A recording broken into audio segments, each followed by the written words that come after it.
In the late 1875, Sioux and Cheyenne Indians rebelliously left their reservations, mad about the invasions of the white men into their sacred lands of the Black Hills in South Dakota.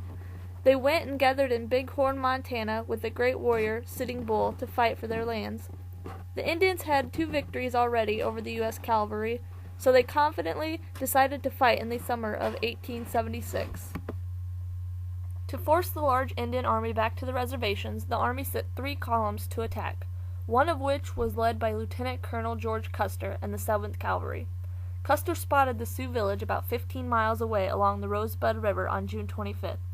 Custer, ignoring his orders to wait to attack, decided to go ahead and attack the village. He did not realize that the number of warriors in the village numbered 3 times his strength. Dividing his forces in 3, Custer sent troops to prevent the Indians' escape through the upper valley of the Little Bighorn River. Another group of troops were to cross the river and pursue the Indian village. He hoped to strike the Indian camp at the north and south ends, but made his decision without knowing what kind of terrain he would have to cross. One group of soldiers attacked the south end. Quickly finding themselves in a desperate battle with little hope of any relief, they halted before they could be trapped. They fought for about 10 minutes on foot and then withdrew, running into the timber along the river. When that group was defenseless, they retreated uphill to the bluffs east of the river, pursued by a mix of Sioux and Cheyenne Indians. Just as they finished driving the soldiers out, the Indians found roughly 210 of Custer's men coming towards the other end of the village. Cheyenne and Sioux crossed the river and smashed into the advancing soldiers, forcing them back to a ridge to the north.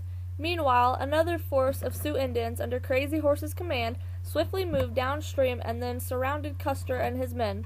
They began gunfire and shooting arrows. As the Indians closed in, Custer ordered his men to shoot their horses to use as cover, but they provided little protection against the bullets. In less than an hour, Custer and his men were killed in the worst military disaster ever.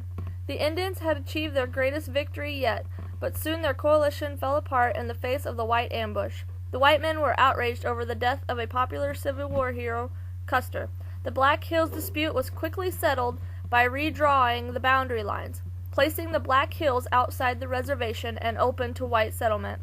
Within a year, the Sioux Nation was defeated and broken. Custer's last stand was their last stand as well.